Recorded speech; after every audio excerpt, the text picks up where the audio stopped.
Igrejas Presbiterianas em Barra do Sana e Segunda de Casimiro. Graça e paz a todos, meu nome é Carlos, eu sou pastor das Igrejas Presbiterianas em Barra do Sana e também a Segunda Igreja Presbiteriana em Casimiro de Abreu. Estamos hoje aqui para trazermos mais uma reflexão da palavra de nosso Senhor, a fim de auxiliar aos irmãos em vossos cultos domésticos, nessa nossa série de breves reflexões que temos feito aí ao longo das nossas últimas semanas no livro de Atos dos Apóstolos. Mas vamos iniciar orando ao Senhor, suplicando graça a Deus por esses momentos aqui. Oremos todos. Senhor, nosso Deus e Pai, que o Teu nome seja bendito, que o Teu nome seja engrandecido, Pai, que o Teu nome seja proclamado pela vida de cada um de nós, que temos crido em Teu santo nome, meu Deus, e temos vivenciado com alegria e satisfação, Senhor, a vida no Evangelho. Nos abençoe, Senhor, nesse momento em que aqui estaremos. Receba o nosso simples culto, meu Deus, para que o Teu nome seja reverenciado, Senhor, seja uma vez proclamado nesse lugar, Senhor, nesse instante aqui. Que o Senhor assim nos abençoe em nome de Jesus. Amém. Em forma de culto, gostaríamos de ler aqui alguns versos de mais um Salmo de Davi, que é o Salmo de número 24. Salmos que nós temos aqui também trabalhado em sequência.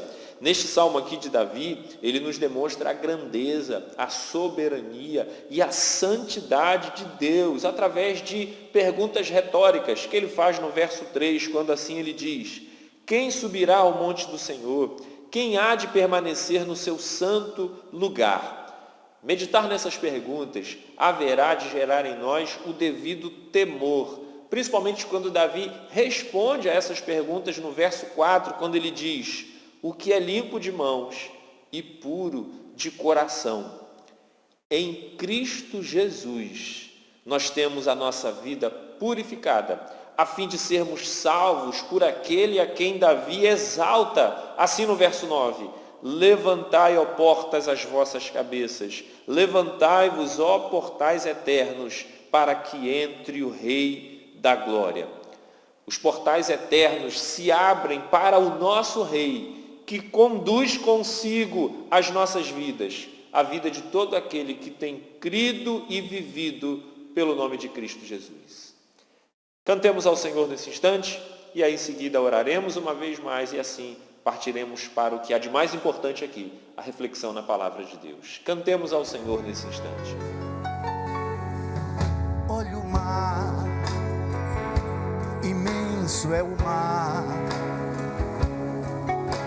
O homem não consegue dominar, mas para o Senhor Ele é como uma simples gota de orvalho. Olha o céu, infinito azul. O homem não conhece os seus limites, mas o Senhor pode abrangê-lo com um só relance de seu olhar.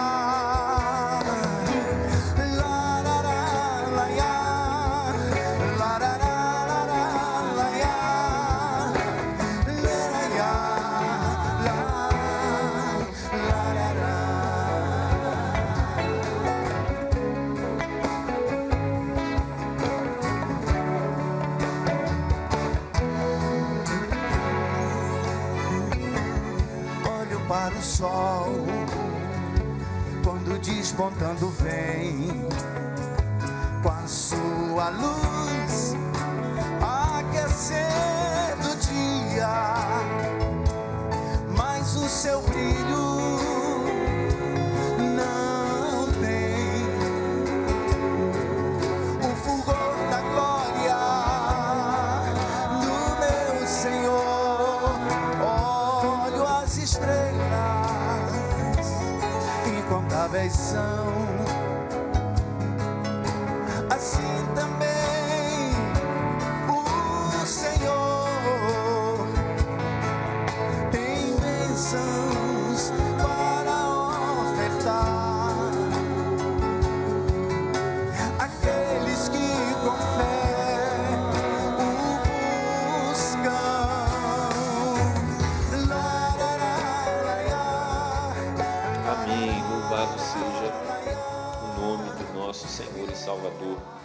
Jesus Cristo.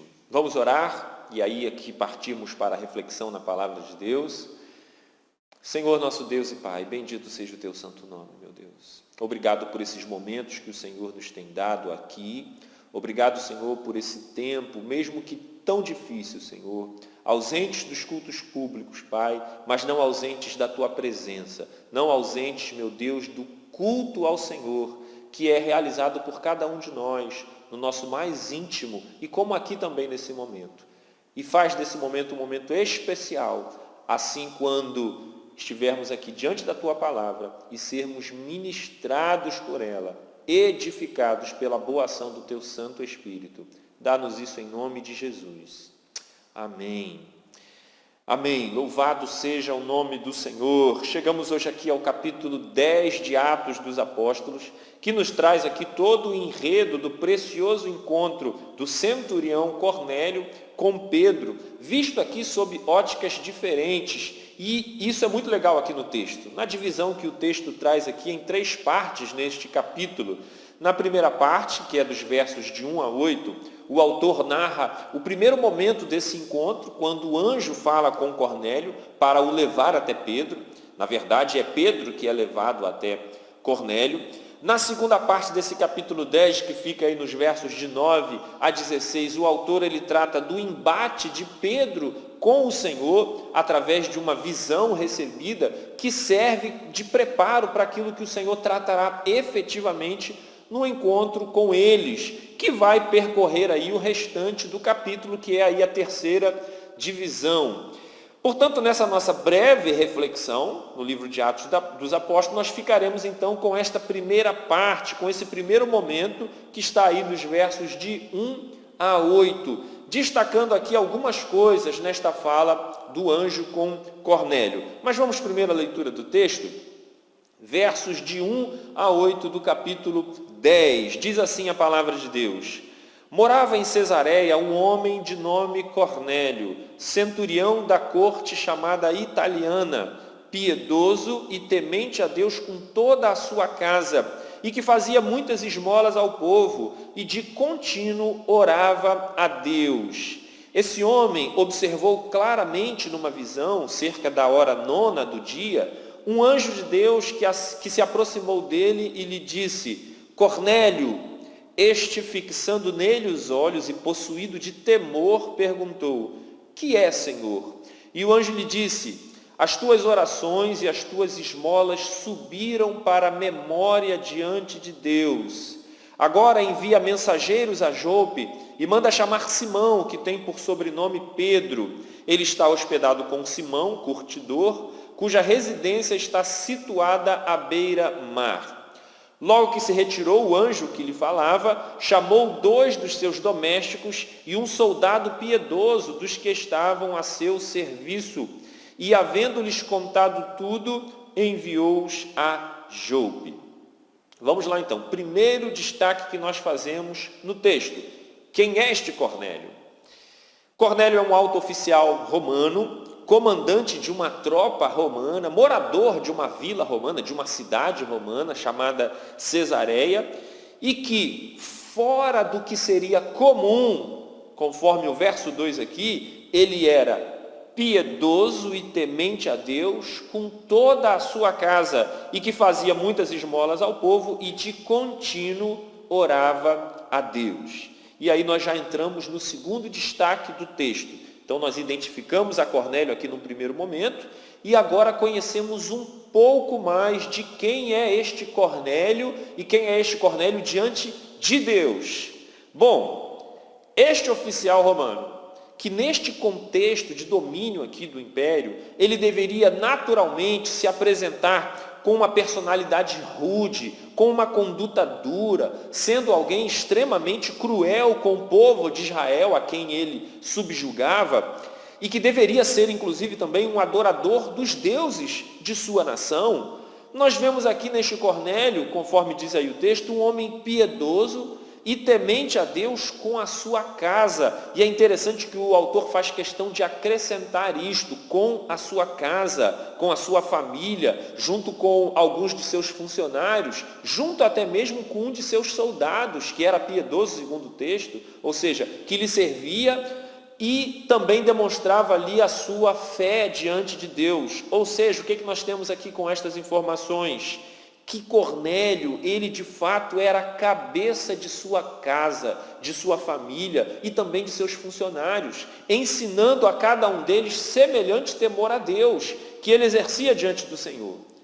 E aí, mediante a sua piedade e temor a Deus, de contínuo ele orava, enfatizando mais uma vez o quanto ele tinha um coração diante do Senhor. E aí, então, conhecendo um pouco aí de quem é este Cornélio, que nós entraremos agora no grande ensino da palavra de Deus nesta reflexão para as nossas vidas hoje, ok? Então vamos lá, destacaremos então por fim aqui no texto, em como um coração temente a Deus recebe do Senhor a direção para o conhecimento. Eu vou repetir o principal ensino de nossa reflexão de hoje. Nós veremos aqui no texto em como um coração temente a Deus recebe do Senhor a direção. A direção para quê? Para o conhecimento. Veja o que diz o verso 4. E o anjo lhe disse: as tuas orações e as tuas esmolas subiram para a memória diante de Deus. O que nós temos aqui? Segundo as palavras do anjo dirigidas a Cornélio, Deus se agradava da vida piedosa dele e ouvia a sua oração. Porém, veja que Deus, mesmo aprovando a vida piedosa de Cornélio, ele sabia que Cornélio pouco conhecia acerca de Deus. Ora, ele não conhecia a revelação de Deus em Cristo Jesus. Nós veremos isso em outra reflexão. Então o Senhor aqui não se dá por satisfeito com a vida piedosa de Cornélio, mesmo que a aprovasse, e começa aqui no texto a direcioná-lo para o encontro com Pedro, a fim de que o Evangelho lhe fosse plenamente revelado. Irmãos, o que está acontecendo aqui desmonta aquela velha ideia de muitos crentes que ao converterem-se não prosseguem nas suas vidas numa busca de conhecimento a Deus, dando-se por satisfeito pelo pouco que conhecem do Senhor. Quem nunca ouviu, por exemplo, de alguns desses crentes dizerem mais ou menos assim: eu não leio muito a Bíblia, eu não estudo muito as doutrinas, porque eu já creio no Senhor, eu já vivo para Ele, isso basta. Ou ainda dizerem assim: estudar as doutrinas bíblicas é para pastor, é para presbítero, é para seminarista, para missionário, enfim. Para eu já sou crente.